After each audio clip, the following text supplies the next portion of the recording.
अऊज़ु बिल्लाहि मिनश शैतानिर रजीम बिस्मिल्लाहिर रहमानिर रहीम तिल्कद्दारुल आखिरतु नजअलुहा लिल्लज़ीना ला युरीदूना उलुव्वन फिल अर्दि वला फसादा वल आक़िबतु लिल मुत्तक़ीन। ये आयत बड़ी बहुत ज़्यादा ईमान अफरोज़ है और तरबियत में बहुत बड़ा दखल है इस आयत का। अल्लाह ताला फरमाता है तिल्कद्दारुल आखिरतु, ये जो आखरत वाला घर है, आगे आने वाला है, ये हम उन लोगों के लिए मखसूस कर देते हैं जो ज़मीन में ना तो बड़ाई चाहते हैं और ना फसाद चाहते हैं, और बिल आखिर अच्छा अंजाम मुत्तकी लोगों का है। शरीयत की तालीमात ये हैं कि इंसान तकब्बुर से बरी हो, फसादी ना हो। इसलिए फरमाया ये आखरत का घर तो हम उसको देंगे जो दुनिया में बड़ाई नहीं चाहता, तकब्बुर नहीं करता, लोगों को हकीर नहीं जानता। दो खूबियाँ, नंबर एक बड़ाई से दूर रहता है, इन्हें अपने आप को बड़ा नहीं बनाता, तकब्बुर नहीं करता। नंबर दो, वो फसादी मिजाज का नहीं है, ज़मीन पर फसाद नहीं मचाता, फितने फसाद, हर शरारत के पीछे, हर फितने के पीछे हाथ हो, ऐसी ज़िंदगी से वो दूर रहता है। तो मेरे अज़ीज़ भाइयों, हर आदमी के दिल में अल्लाह ने ये बात जज्बा रखा है कि उसकी इज़्ज़त हो, ये एक फितरी चीज़ है। हर आदमी अपनी इज़्ज़त चाहता है, कोई अपनी ज़िल्लत और रुसवाई नहीं चाहता, लेकिन तकब्बुर अल्लाह को पसंद नहीं है। और इज़्ज़तें अल्लाह देता है, ख़ुद अपने आप को बड़ा बनाने से इज़्ज़तें नहीं बनती कि इंसान दूसरे को घटिया कर दे और अपने आप को बड़ा करे। दूसरे को बातों बातों में, ये बाज़ दफ़ा कुलीग्स ऐसे करते हैं किसी भी डिपार्टमेंट के हों कि जो मेरा कुलीग है वो थोड़ा नीचे हो जाए और मैं थोड़ा सा ऊपर हो जाऊं। अपनी तारीफ़ें करना और अपने आप को बड़ा बनाना और दूसरे को नीचे करने की कोशिश करना, और जो उस शोबे के लोग हैं उनके सामने उसकी कमियां बयान करना ताकि वो छोटा बने और मैं यहाँ बड़ा बनाऊँ और मुझे ये लोग इज़्ज़त दें और इसको ज़रा थोड़ा सा नीचे करके रखें। ये वो चीज़ है जिसकी अल्लाह नफ़ी फरमा रहा है कि अपने आप को यूँ बड़ा नहीं बनाना कि लोगों को हकीर कर दो, नीचे कर दो। हज़रत अबू बकर सिद्दीक़ रज़ी अल्लाह अन्हु को बड़ा बनाया गया, खिलाफत दी गई। वो मस्जिद में तशरीफ़ लाए, मिंबर पर जलवा अफरोज़ हुए, फरमाया लोगों मेरे अलावा किसी और को खलीफा बना लो, मैं नहीं खलीफा बनना चाहता। उनको तो मिल्लत इस्लामिया की खिलाफत मिल रही थी, पूरे आलम इस्लाम के तनहा वो खलीफा बनने जा रहे थे, लेकिन उन्होंने कहा मैं नहीं चाहता। आखिर उन्हीं को बनाया गया कि सहाबा ने कहा कि अल्लाह के नबी ने अपनी ज़िंदगी में आपको मुसल्ले पर खड़ा किया है। मुसल्ले पर तो वो खड़ा होता है जो बड़ा होता है। आप सल्लल्लाहु अलैहि वसल्लम ने 17 नमाज़ें हज़रत अबू बकर सिद्दीक़ रज़ी अल्लाह अन्हु के पीछे पढ़ी हैं, बाज़ू ने कोई 2-3 ऊपर नीचे भी लिखी हैं। 17 नमाज़ें हज़रत अबू बकर सिद्दीक़ ने पढ़ी और अल्लाह के नबी ने अपनी बीमारी की वजह से पीछे पढ़ी। तो इसलिए सहाबा तो उन्हीं को ही बना रहे थे, लेकिन उनका जज्बा ये था कि मैं बड़ा नहीं बनना चाहता। और ऐसे जब हज़रत उमर बिन अब्दुल अज़ीज़ रहमतुल्लाह अलैह को खिलाफत दी गई तो वो मस्जिद में तशरीफ़ लाए, मिंबर पर आए और लोगों से कहा कि लोगों मैं बिल्कुल तुम्हारा अमीर नहीं बनना चाहता, तुम किसी और को बना लो, मेरी तरफ से माजरत है। ये कहकर मिंबर से नीचे उतरे और घर चले गए।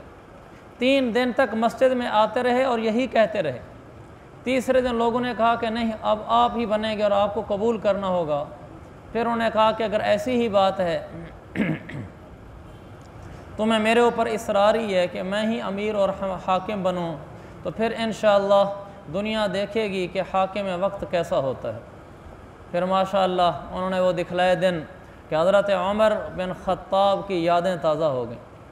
इसलिए अंग्रेज़ लिखता है मुसलमानों को 2 उमर मिले थे, अगर एक और आ जाता तो दुनिया से ईसाइयत का नाम और निशान मिट जाता। ये किसी ईसाई ने लिखा। एक हज़रत उमर बिन ख़त्ताब रज़ी अल्लाह अन्हु और दूसरा उमर बिन अब्दुल अज़ीज़ रहमतुल्लाह अलैह, दोनों को अल्लाह ने बड़ी लंबी मुद्दत खिलाफत, मुद्दत हुकूमत अता फरमाई और उनकी वजह से पूरी दुनिया में इस्लाम का बोलबाला हुआ। हज़रत उमर बिन अब्दुल अज़ीज़ रहमतुल्लाह अलैह के घर में ईद का दिन था, तो वो घर में आए और बच्चियों ने मुंह पे कपड़ा दिया हुआ था। तो उन्होंने अपनी बीवी से पूछा, फ़ातिमा से, जो हर तरफ से बादशाह से जुड़ने वाली थी, बाप उनका बादशाह, बेटा बादशाह, भाई बादशाह, शोहर बादशाह। तो उनसे पूछा कि बच्चियों ने मुंह पे कपड़े क्यों दिए हुए हैं? उन्होंने कहा अमीरुल मोमिनीन, घर में खाने को कुछ था नहीं, प्याज खाए हैं इसलिए मुंह पे कपड़े दिए हुए। ये हाकिम वक्त का घर है।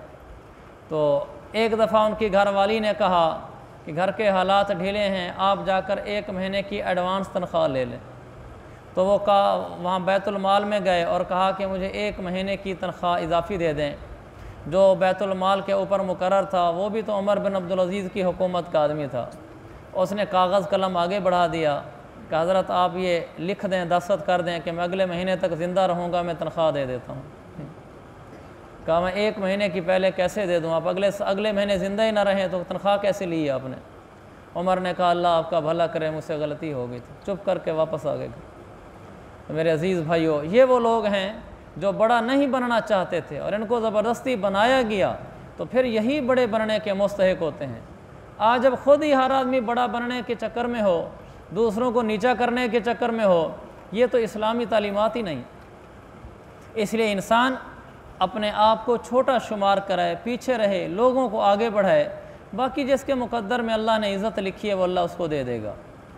याद रखें, मशहूरी, शोहरत, इसका ताल्लुक़ मुकद्दर के साथ है, ये इसके साथ नहीं आती। इसका ना ताल्लुक़ नेकी तकवे के साथ है, ना इसका ताल्लुक़ पब्लिसिटी के साथ है, इसका ताल्लुक़ मुकद्दर के साथ है। बाकी कोशिश सारे करते हैं, पब्लिसिटी भी हो रही होती है, बाद लोगों को मुख्तलिफ़ शोबों में बड़ा बनने का शौक़ भी होता है, लेकिन अल्लाह ने जिसके मुकद्दर में लिखी है इज़्ज़त और शोहरत उसको मिलेगी, जिसके मुकद्दर में नहीं लिखी उसको नहीं मिलेगी। ऐसे लोग मशहूर हुए हैं जो अमल के लिहाज से बिल्कुल कोरे हैं और दीनी फील्ड में भी मशहूर हुए, दुनियावी फील्ड में भी मशहूर हुए कि बड़ी शोहरत है, बड़ा नाम है, लेकिन अल्लाह के यहाँ मुकर्रब हरगिज़ भी नहीं है। और ऐसे भी लोग हैं जो नेक हैं, बहुत मुत्तकी लोग हैं, लेकिन उनको महल्ले के अलावा जानता ही कोई नहीं है। तो मशहूर हो जाने का मतलब ये नहीं होता कि ये कोई वाकई बड़ा आदमी है। मशहूर होने का मतलब ये कि इसके मुकद्दर में था, इसको मिल गया है। बल्कि शोहरत, ये मशहूरी और बड़ा बन जाना, ये तो 2 धारी तलवार है। इंसान के लिए ऐसे है जैसे एक इंसान बारीक सी पगडंडी पर चल रहा हो, दाएं बाएं गहरी खाइयाँ हों, कितनी ज़्यादा ख़तरनाक जगह पे वो चल रहा है। जितना वो ख़तरनाक है पगडंडी, उससे ज़्यादा शोहरत ख़तरनाक है। मशहूर इंसान जन्नत में चला जाए कम होगा, ज़्यादा नहीं होगा। अल्लाह के नबी सल्लल्लाहु अलैहि वसल्लम की हदीस है, आपने फरमाया कद हलक मन उशीरा इलैहि बिल असाबि', जिस आदमी की तरफ उंगलियां उठ गईं, मशहूर हो गया ये फ़लाँ साहब, ये फ़लाँ साहब, आपने फरमाया वो हलाक हो गया। इल्ला मन असमहुल्लाह, हाँ वो चंद एक लोग जिनको अल्लाह बचा ले, वो चंद एक लोग जिनको अल्लाह बचा ले। इसलिए बड़ा बनने का जज्बा ही नहीं रखना चाहिए, ज़िंदगी में जज्बे अल्लाह को राज़ी करने के हों, बाकी जो मुकद्दर की चीज़ है वो मिल जाती है। आगे फरमाया वला फसादा, और वो फसाद भी नहीं चाहते। मेरे अज़ीज़ भाइयों, ये बहुत बड़ा दर्स है हमारे लिए कि हमारी ज़बान फसाद में इस्तेमाल ना हो। ख़ानदानों में झगड़े, रंजशें, ऊंच नीच होती हैं, दोस्तों अहबाब में होते हैं, कारोबारी लोगों में होती हैं, पड़ोसियों मोहल्लेदारों में होती हैं रंजशें। हम कोई ऐसा किरदार दरमियान में बदबख्ती का ना अदा करें जिससे उनमें चपकलेश, रंजिश और बढ़ जाए, हम फसाद खड़ा कर दें। 2 ख़ानदानों में, घरों में रंजिश है, हम उनमें से जिसके पास बैठें तो हम दूसरे के बारे में अच्छी बात करें ताकि उसका दिल थोड़ा सा ठंडा हो, नरम हो, गोशा नरमी अपने अंदर ले आए। ना ये कि हम उसको कहें कि वो तो लोग ही ऐसे हैं, हम उनको कहें नहीं वो अच्छे लोग हैं, बाकी गलती कमी कोताही हर एक से हो जाती है। हर तरफ से हम लोगों को जोड़ने में लगे हों, हम फसाद मचाने में ना लगे हों। हमारा किरदार फसाद का ना हो, हमारा किरदार सुलह अमन का हो, लोगों को जोड़ने का हो, लोगों को तोड़ने का ना हो। ऐसे ही आप में से बहुत सारी बड़ी उम्र वाले बैठे हैं, बच्चियों की शादियां हो जाती हैं तो बच्ची का घर बसाना चाहिए, उसमें फसाद नहीं डाल देना चाहिए कि लड़के से यानी दामाद से कोई गलती हो गई, कोई ख़र्चा नहीं दिया या डांट डपट कर दी, कोई सख्ती कर दी, बस अब तो पंचायतें होंगी और फलां होगा और ये होगा। अगर वो मामला सुलझ सकता है तो सुलझाने की कोशिश करनी चाहिए। कोई बहुत ज़्यादा संगीन हो गया है तो उस पर घर के अफराद बैठकर मशवरा कर सकते हैं, लेकिन ऐसा नहीं होना चाहिए कि वो थोड़ी सी सुलह चाहते भी हैं लेकिन इसने सारा मामला ख़राब किया हुआ है। कितने घर ऐसे बर्बाद हुए हैं जिन घरों की बर्बादी के पीछे ससुर और सास का दखल है, जिन घरों की बर्बादी के पीछे ससुर और सास का दखल है। लड़की लड़का आबाद होना चाहते थे, या लड़के का बाप है उसने फितना खड़ा किया हुआ है कि मेरी इज़्ज़त का मसला है कि तुम्हारे साले ने मुझे यूँ कहा, तुम्हारे ससुर ने मुझे यूँ कहा, हम अब नहीं इनको बसा सकते, या लड़की के माँ बाप ने सारा तमाशा खड़ा किया होता है। ऐसी कई मिसालें हैं। लिहाजा ठंडा ठंडा खाना चाहिए और फसाद को रफ़ा दफ़ा करना चाहिए, सुलह की सूरत निकालनी चाहिए, हमारी वजह से फसाद ना फैले। तो खैर और आफ़ियत की शक्लें कायम होनी चाहिए। वल आक़िबतु लिल मुत्तक़ीन, फिर फरमाया अंजाम अच्छा वो तो मुत्तक़ी लोगों का है। ये नहीं कहा वल आक़िबतु लिल अग़निया ला लिल गनिय्यीन, कि अंजाम बेहतरीन अंजाम तो मालदारों का है, बेहतरीन अंजाम तो मशहूर लोगों का है, बेहतरीन अंजाम तो ओहदे वालों का है, कहना बेहतरीन अंजाम तो तक़वे वालों का है। तक़वा ही मकसूद ज़िंदगी है। हमारी ज़िंदगी में पाँव से लेकर सर तक तक़वा हो। तक़वा पहले भी अर्ज़ किया, तक़वा कोई ऐसी चीज़ नहीं है जिसके लिए कोई बड़ा मौलाना अल्लामा हज़रत हों।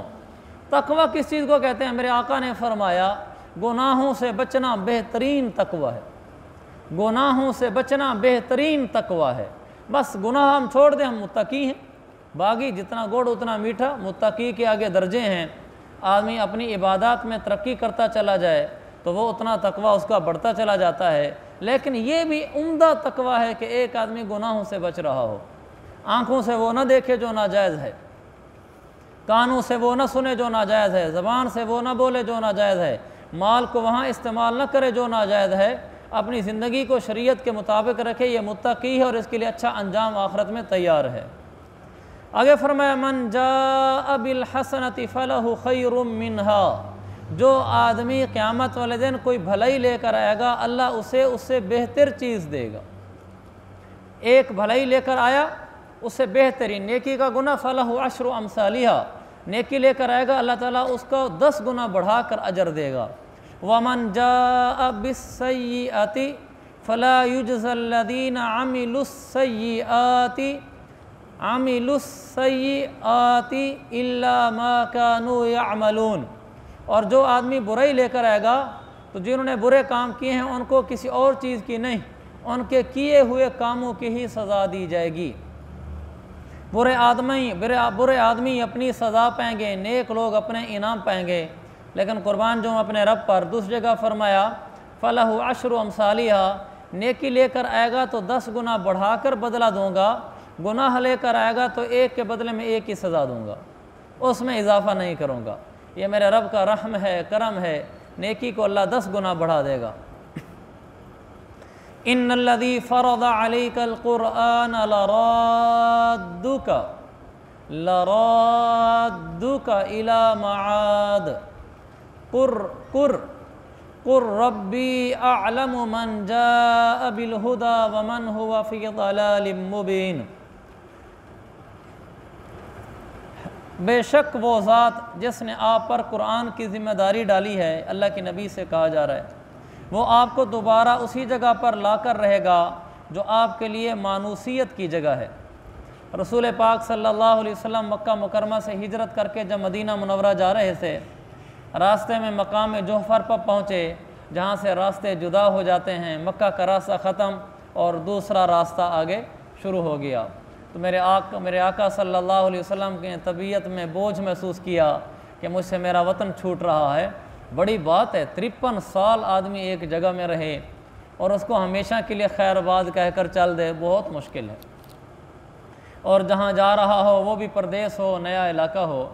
तो उस वक्त अल्लाह के नबी सल्लल्लाहु अलैहि वसल्लम का दिल भर आया, तो उस पर अल्लाह ने जिब्रील को भेजा और आयत उतारी। फरमाया मेरे हबीब, ये मेरा आपसे वादा है, मैं आपको दोबारा इसी मानूसियत वाली जगह पे ले आऊँगा। मक्का में एक दिन आप फ़ातह बनकर दाखिल होंगे। फिर सिर्फ 8 साल के महदूद अरसे में अल्लाह के नबी दोबारा तशरीफ़ लाए और फ़ातह बनकर दाखिल हुए। जिन्होंने आपको निकाला था वो सारे रुसवा हुए और अल्लाह के नबी सल्लल्लाहु अलैहि वसल्लम और आपके सहाबा को इज़्ज़त मिली, और जिन्होंने आपको निकाला था कुफ्र पर कायम रहे वो रुसवा हुए। तो यहाँ अल्लाह ताला ने ये अपने नबी को तसल्ली दिलाई और आगे फरमाया कुर रब्बी आलमु, आप इनसे कह दें कि मेरा रब उससे भी खूब वाकिफ़ है जो हिदायत वाला है और उससे भी जो खुली गुमराही वाला है। तो अल्लाह ताला सबको जानता है कौन गुमराही में चल रहा है और कौन हिदायत लेकर आया है। अल्लाह के नबी हिदायत लेकर आए, मुशरिकीन मक्का गुमराही में थे, अल्लाह सबको जानता है। वमा कुन्त तरजू अन युल्का इलैकल किताबु इल्ला रहमतम मिर रब्बिका फला तकूनन्न ज़हीरन लिल काफिरीन। तुम्हें पहले से ही उम्मीद नहीं थी कि तुम पर यह किताब नाजिल की जाएगी, लेकिन ये तुम्हारे रब की तरफ से रहमत है, लिहाजा काफरों के हरगिज़ मददगार न बनना। हमें समझाया जा रहा है कि कुरान अल्लाह की तरफ से रहमत है, तो कुरान को जो आदमी रहमत समझेगा तो वो कुरान के मुताबिक अमल भी करेगा। जो कुरान को रहमत नहीं समझेगा तो वो बेचारा दूर रहेगा। कितनी ज़्यादा गलत फहमी, गलत ज़हन साजियाँ कर दी गई हमारी कि अगर तुम कुरान और शरीयत के मुताबिक ज़िंदगी गुजारोगे तुम्हारी ज़िंदगी बड़ी तंग और परेशान कौन गुजरेगी, और अगर तुम कुरान से शरीयत से हटकर ज़िंदगी गुजारोगे तो बड़ी खुशहाल रिलैक्स ज़िंदगी गुजरेगी। वल्लाह ये झूठ है। कुरान की रोशनी में जो ज़िंदगी गुजरेगी वो खुशहाल और रिलैक्स ज़िंदगी गुजरेगी, और जो कुरान से हटकर ज़िंदगी गुजरेगी वो बेचैनी वाली, परेशानी वाली, टेंशनों वाली ज़िंदगी गुजरेगी।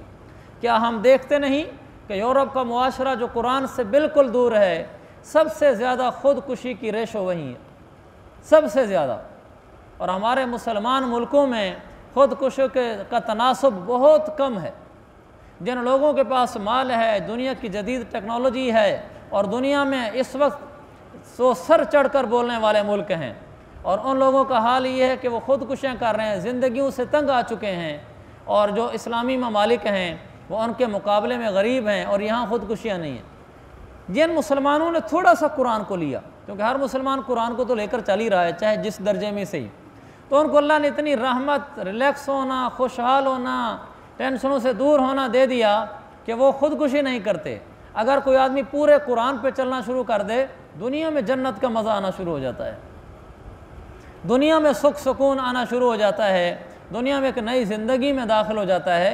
कुरान से हटकर तो मेरे भाइयों कोई ज़िंदगी नहीं है, शरीयत से हटकर कोई ज़िंदगी नहीं है। हम आपको इसलिए नहीं कह रहे कि हम चूँकि मदरसों में पढ़ाते हैं, मिंबरों पे बैठते हैं, हमने तो यही बातें करनी हैं। अल्लाह ताला हमें आफ़ियत से मदरसों में और मिंबरों पे और मस्जिद और मुसल्ले में बाकी रखे, हमारी सआदत है। लेकिन अगर बिलफर्द ये छूट भी जाएँ तो भी हमारी अंदर की बात यही है कि ज़िंदगी कुरान की ज़िंदगी है। चाहे वो आदमी ताजिर बन जाए, चाहे वो आदमी कारोबारी हो, खेती बाड़ी वाला हो, ऑफिसर हो, गरीब हो, अमीर हो, बादशाह हो, रियाया हो, मर्द हो, औरत हो, छोटा हो, बड़ा हो, परेशानी में हो, तकलीफ़ों में हो, सेहतों में हो, जिस मोड़ पे, जिस हाल में हो, इंसान अगर ज़िंदगी में रहमतें, खुशहालियाँ, अच्छी खुशहाल ज़िंदगी चाहता है तो उसका एक ही रास्ता है और वो कुरान है। इसलिए फरमाया इल्ला रहमतम मिन रब्बिक, कुरान तुम्हारे रब की तरफ से रहमत है। तो हम मेरे अजीज़ भाइयों कुरान को सीने से लगाएं, कुरान के अंदर लिखी हुई बातों पर अमल करें। इसी में खुशहाली है, इसी में सुकून है, इसी में कामयाबी है, इसी में दुनिया और आखिरत की पूरी कामरानी है। जितना कुरान से दूर होते चले जाएंगे उतना ख्वार होते चले जाएंगे। तो इसलिए मेरे अजीज़ भाइयों कुरान को नहीं छोड़ना, कुरान से ही लगे रहना है। वो इकबाल ने कहा था तुम ख्वार हुए तारे के कुरान होकर, वो मुअज़्ज़ज़ थे ज़माने में मुसलमान होकर, तुम ख्वार हुए तारे के कुरान होकर। पहले वाले जो मुसलमान थे वो मुआशरे में मुअज़्ज़ज़ थे, इस्लाम को थामा हुआ था, कि तुमने कुरान को छोड़ा, ख्वार और ज़लील हो गए। कुरान ही सब कुछ है, जो इससे जुड़ता चला जाएगा वो पार होता चला जाएगा। कुरान ख़ुद संभालता है। कब्र में जब इंसान जाता है तो कुरान आ जाता है। जो आदमी कुरान वाला होता है कुरान उसके आगे रुकावट बन जाता है।